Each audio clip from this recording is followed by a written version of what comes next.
Hey everybody!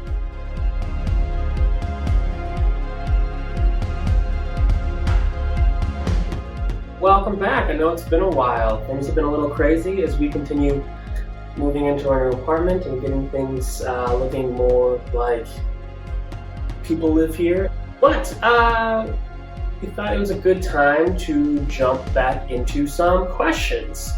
And so, for those of you who don't know, Questions is a series that we do. You can find it either on our Instagram at the Co-Mutual or on YouTube at my own personal page at Brennan Johnson. And what it is you have questions, be it philosophy, theology, spirituality, faith, basically depth, meaning. At the core of it is, what does it mean to be human? And we have answers, albeit probably unsatisfactory answers. You can always be sending us more questions, commenting, DMing, however best works for you. You can always be sending us more questions. We'll always be trying to get you answers. We have a long list of all the questions we've been asking. We're working our way through them. For today, this is episode 10, and the question for today is, why does it seem like some Christians care more about protesting guns than actual human lives?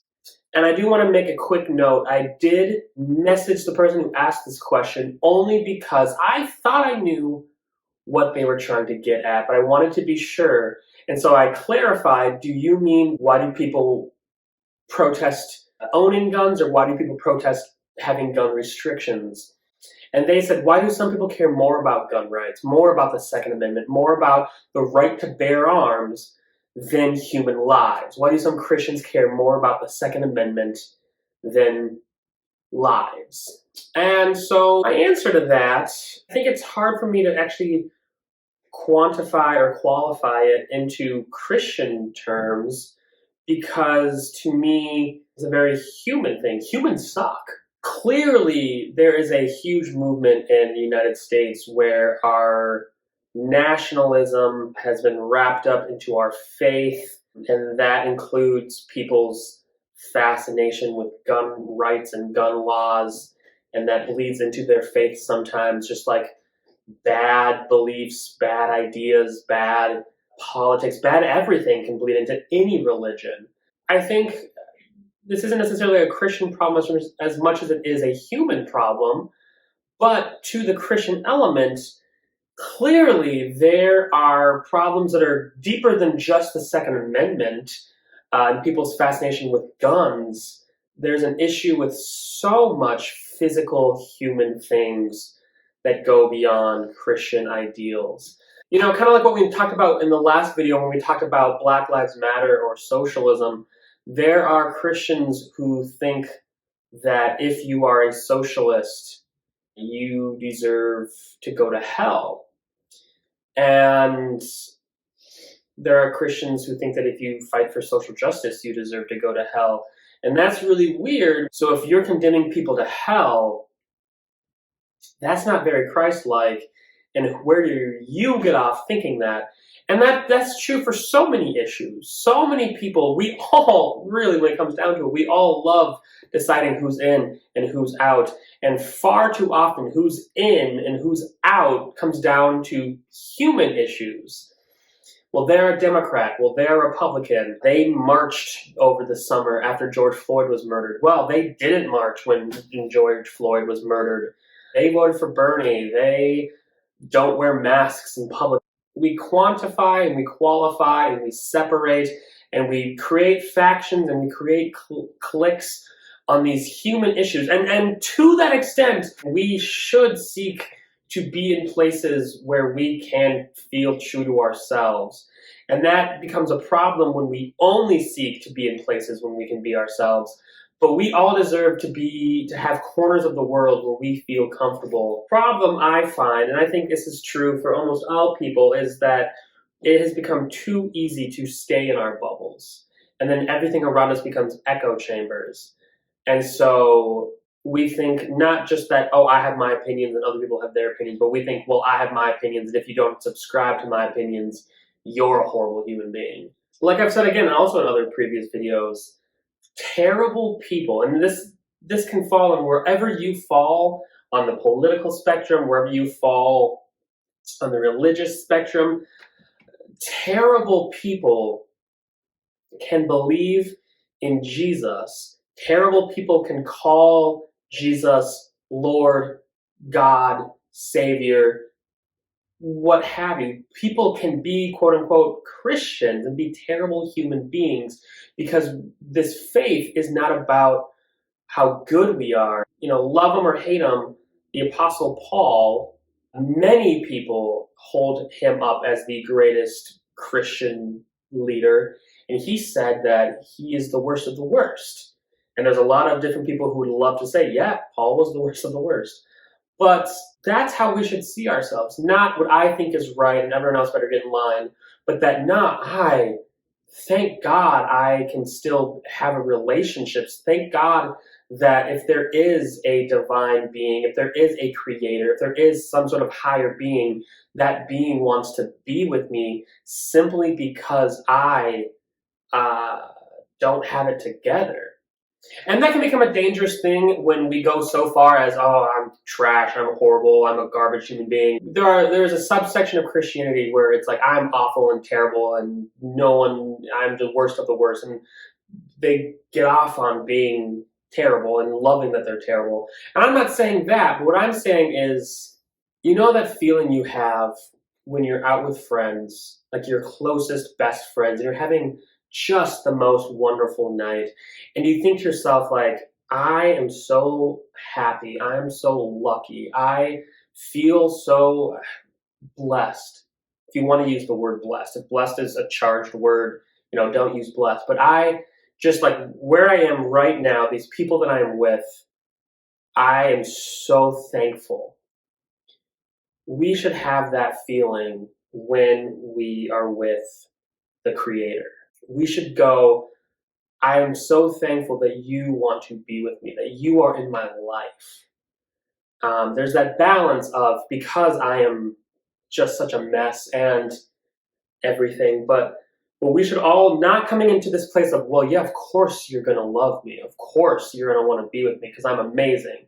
There's that balance. And so far often we swing one way or the other.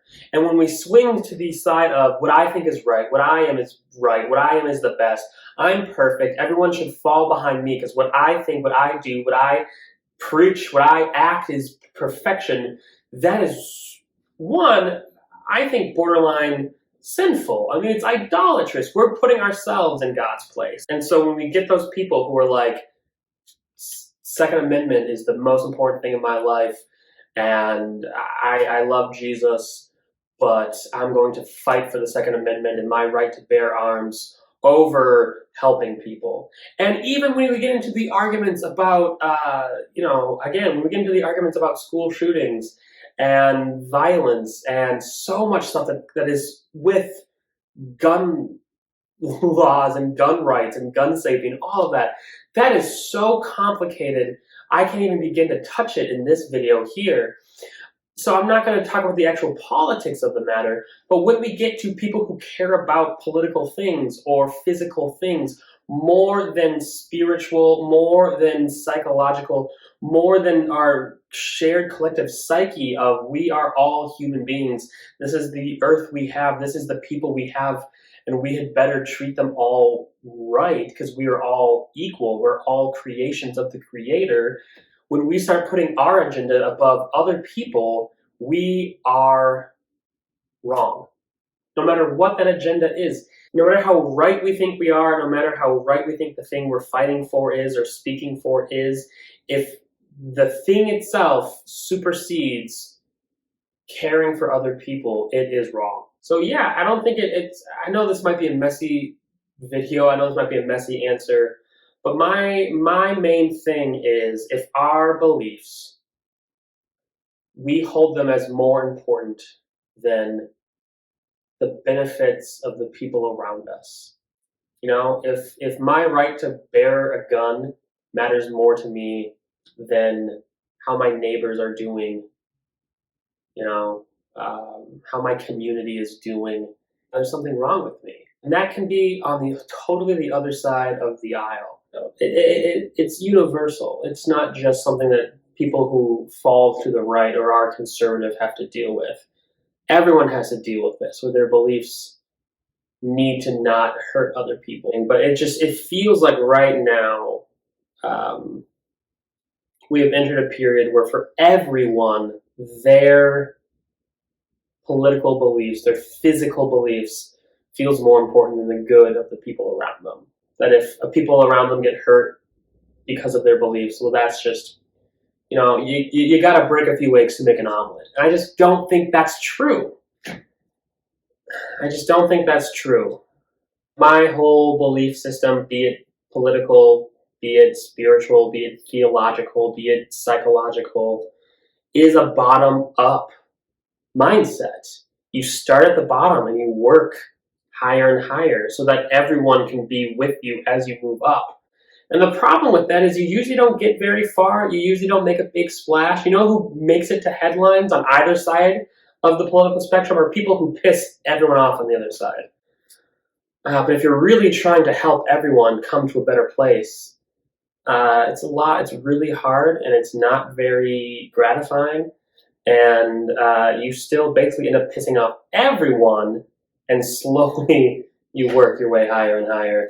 So that is what I have to say is, why do people care more about guns than people sometimes? Because people care about the wrong things all the time. All religions, all belief traditions have groups of people who hold the wrong opinion. The beauty of it is that not all Christians do. There are Christians who are so intense about it that they're so on the other side that they think guns inherently are sinful. So it's not universal. The issue is not so much a Christian issue as much as a people issue. And so the point, the work, the journey that we have to be on is helping everyone be more people-oriented, have a people mindset. So, that is what I got for you. Like I said, you can always be asking questions on Instagram or YouTube, wherever you're seeing this. However best works for you, we would love to keep plugging away at these answers of ours. And if you have any thoughts about what we've said, too, you can always be reaching out. We would love to engage in the conversation. Thank you, everyone, so much. We hope to be getting more of these out soon as we get our lives a little bit more steady. All right. Grace and peace. Cheers.